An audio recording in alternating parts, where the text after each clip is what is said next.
Tonight on the Matt Gaetz Show, the California gubernatorial primaries have officially begun. We've got the first major Republican candidate announcing right here on the program.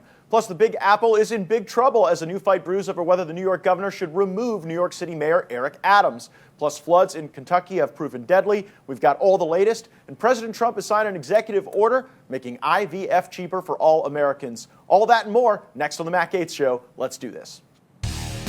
We're shaking up Washington, D.C. We're breaking the fever. You ever watch this guy on television?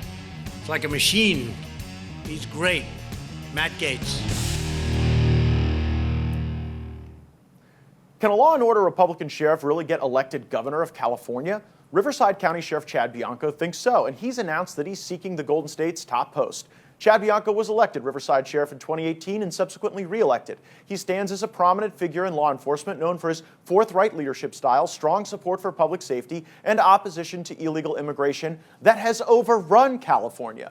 Under his leadership, the department focused on reducing crime rates, combating illegal marijuana grows, and strengthening relationships with communities that he serves. His tenure also saw the department's response to the COVID-19 pandemic, during which Bianco became a bit of a cult hero for publicly opposing California's state-mandated lockdowns and mask mandates. He positioned himself as a defender of personal freedoms. And trust me, California needed that. I almost got a ticket in California for not wearing a mask. I tried to just show them my Florida driver's license and say, this doesn't really apply to us, but they didn't have the same sense of humor. Now, Bianco's refusal to enforce certain mandates during the pandemic got national attention, and it showed a real belief in local governance over state control. So could Bianco's political playbook translate into success on California's statewide stage? In a state where Republicans often fare worse than flip-flops at a formal gala, we aren't so sure.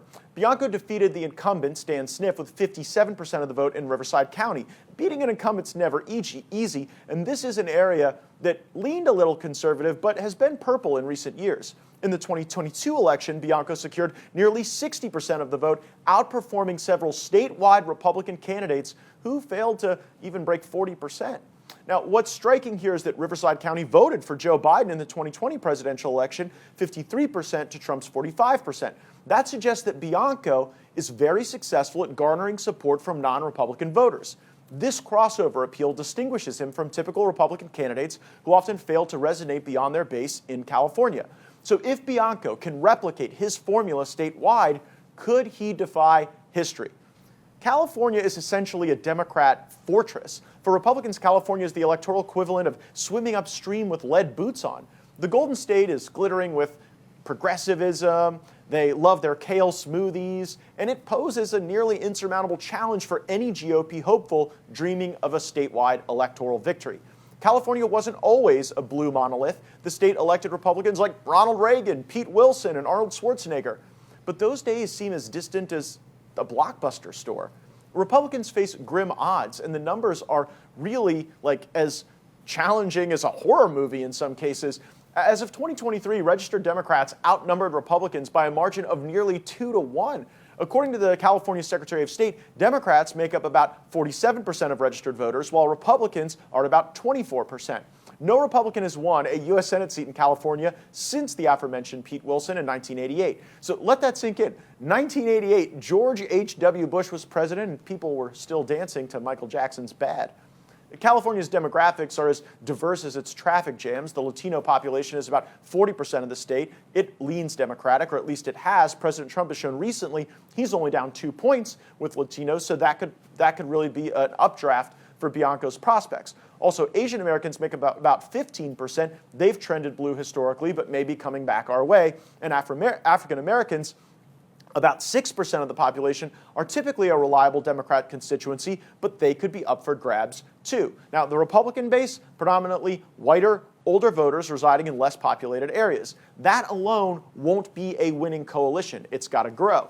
So the process of even getting elected in California is pretty bizarre. They call it the jungle primary, which is a heck of a name. Actually, I'm kind of surprised a jungle primary hasn't been canceled, if you know what I mean. California's electoral system, introduced in 2010, forces all candidates to compete in a single primary contest, and then the top two vote getters, regardless of party, advance to the general election. Now, in 2016 and 2018, this led to 2 Democrats facing off in U.S. Senate races.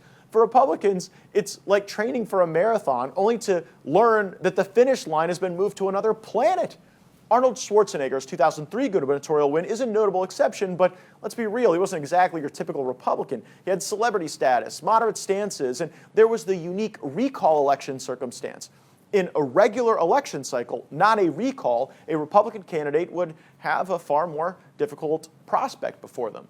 Despite these challenges, Bianco's relative overperformance in a blue-leaning county does provide a glimmer of hope. Compared to other Republicans who tanked statewide, Bianco's Riverside success shows he might be able to get beyond the Republican echo chamber. His ability to capture votes in a county that went for Biden shows a pragmatic approach, results, and that could resonate statewide.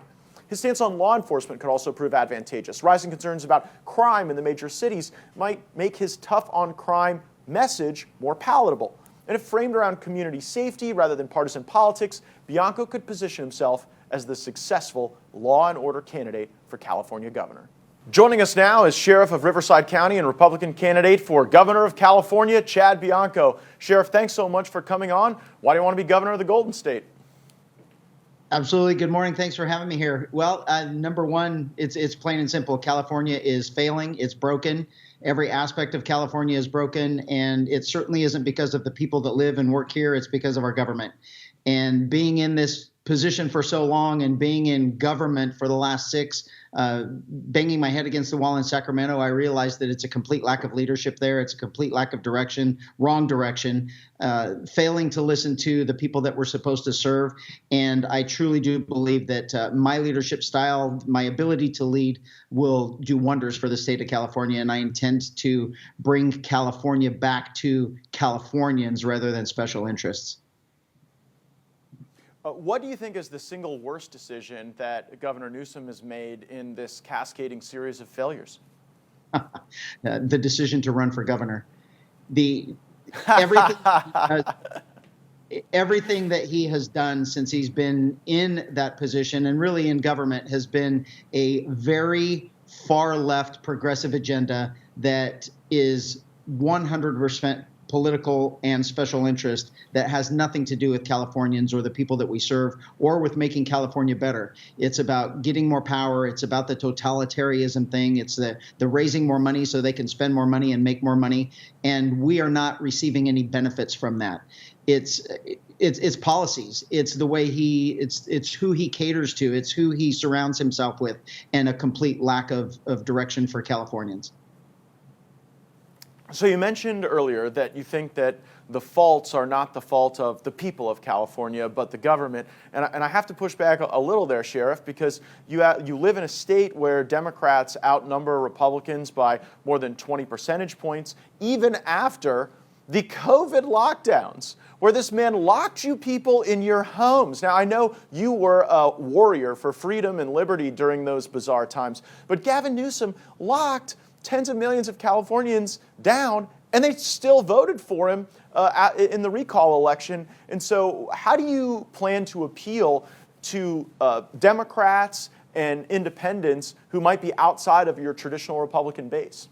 Yeah, I do have to 100% completely agree with you there, because the voter base and them voting for him again is absolutely astonishing, especially because of the outcry in California that we had during those times. But this campaign for me is going to be about reaching Californians. And what we learned through Prop 36 last year is that 73%, almost 3/4 of this state, wants something different, a different direction, particularly when it comes to public safety, which obviously I'm going to fill that niche rather well with a lot of experience. But those were Democrat voters too. And what we have seen in the last year is that people have had enough, and people are realizing that the direction is going wrong, and that the party line voting that has been steadfast in California, I think, is breaking, and especially with the factions and the fraction in the Democrat Party, where they're realizing that this far left progressive small percentage is who's controlling the party, and that's not what the moderate California voters really truly believe. We may have our little differences, but we are certainly not at the extreme ends. And I think those moderate central Democrats are going to be easily won over by common sense, wanting something better for government rather than strictly adhering to the party line vote. You all have a very strange system of running elections in California. It's called the jungle primary, where everyone has to be in the same contest. Do you have a particular strategy to deal with that dynamic that lays before you?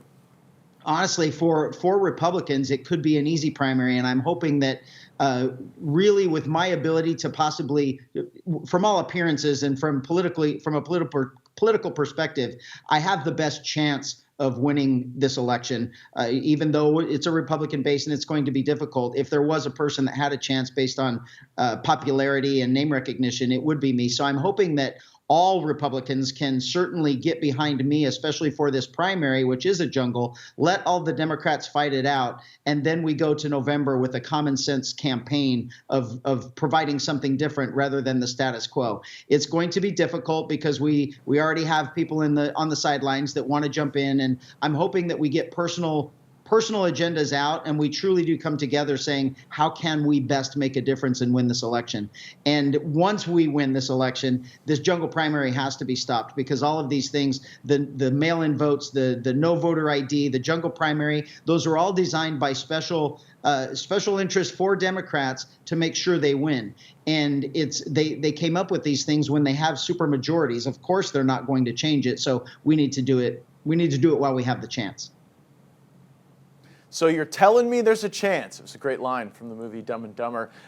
In the election process itself, you led right to where I think California has a real vulnerability. Do you have confidence that the elections being run in California are fair and honest and will lead to a legitimate result? Well, we've got to be super honest, and we can't have conspiracy theorists, and we can't have the complete people with their heads in the sand.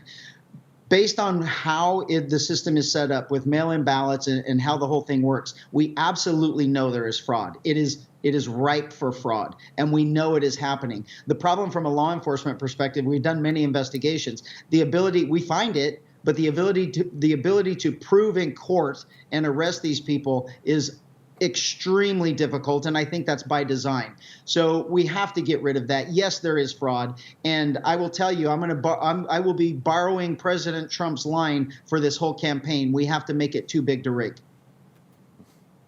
Yeah, I wonder how you fix it, if not through the criminal justice process. Is there another mechanism to ensure that the result is fair? Well, right now, the only way to change our system is to get Democrats to vote for it and to change it. And the fact that they are all against it shows that it's ripe with fraud. And so we know it has to be wrong. So law enforcement, we do everything we possibly can to monitor. We are, especially sheriffs, working with county registrar of voters. We do everything we can to embed ourselves in the process, make sure we're aware. We have investigators and we have deputies that are involved at the actual offices and with ballot collections and things like that. So we're doing our part. I do have to caution everyone, we can't stop it all. But again, if we make it too big to rig, we can't help but win. Will you be seeking President Trump's endorsement in this campaign? I most certainly will, and I would appreciate your help to get that. But yes, we're doing everything we can. We have a president that is extremely popular. We have a president that every single day is showing us that he is doing everything he can to stop the fraud, the abuse, and the politicization of government, and it's supposed to be for the people. I wish there wasn't that polarization with the Trump derangement syndrome going on out there, because he truly is a good man with other people's best interests at heart. And I think this momentum, I think we're going to see a different outcome in California. Wow, it would be something. There seems to be a Democrat fever dream that Kamala Harris will seek the governorship in California. Have you heard anything about that, and do you expect her to be in the race? I have heard, and I have to be very cautious with this, because when I hear that she's when I hear that she's going to get in the race, I run around my house jumping up and down for joy, because that would be the absolute best thing. The best thing that could happen to a Republican campaign in California, because she destroyed San Francisco. She destroyed our criminal justice system while she was the attorney general. And We watched her during a presidential campaign. There is absolutely nothing that she has to offer. So I'm hoping that the blindness of the Democrat Party allows her to get in. I'm fairly confident and competent that we can, the other ones that are in already, we're going to soundly defeat them because they brought us the problems that we have. But I hope she gets in. Yeah, I think she might be burdened by what's been. And you say that she offers nothing, but she was offering some things. We saw that she was in favor of taxpayer-funded sex change operations for illegal aliens in prison. I can't imagine that's something that Californians want to spend money on after this governor and legislature just allocated $9.7 billion for the health care of illegal aliens. How you plan to address those issues? Yeah, you talk about the complete being lost about who you're representing. How many people was she appealing to for that? 5? I mean, and we have 40 million people here in California that do not agree with any of that. So the special interests that they appease to and that they bend to is truly what is killing California. And this message that we are going to have of bringing common sense and just reason and saneness to government to better Californians' lives and businesses in California, we need to start bringing people back to California instead of pushing them away. And the Democrat policies that we have had in place for 30 years here are proving to be wrong. And I think that normal people are seeing that. And the recent poll of Los Angeles says that 48% of them are going to vote Republican. That's absolutely enormous. I think your candidacy is very intriguing for a number of reasons. For those who don't know California well, Riverside County is a purple county. You got to go fight it out there. Sometimes Republicans win, sometimes Democrats win. Sheriff Bianco became the sheriff there, was reelected. I think during that process, you showed how to build a coalition that extends beyond the normal Republican base. And people like the idea of having a lawman in charge when things are going crazy. And it just seems in California now, they've lost their minds. Final question to you. If you become governor, you will likely inherit an insurance system that is completely bankrupt, having suffered the greatest natural disaster in all of human history. Would it be your intention as governor to work with President Trump on some sort of federal support for California with conditions and strings attached?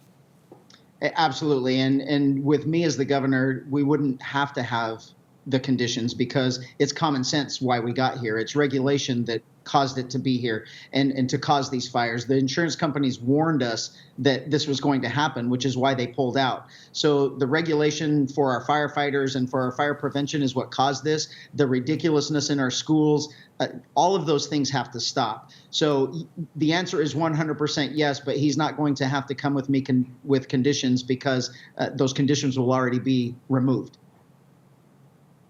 Riverside County Sheriff Chad Bianco is working to make his way to Sacramento, and maybe enough people will come to their senses to send him there to lead the Golden State back to its prosperity that we've all known for a great deal of time before they sort of went off the rails. Sheriff, I normally tell candidates to be safe on the trail, but I've got a pretty good sense you will be. Take care. Thanks for being here. Thanks, Matt. BiancoForGovernor.com.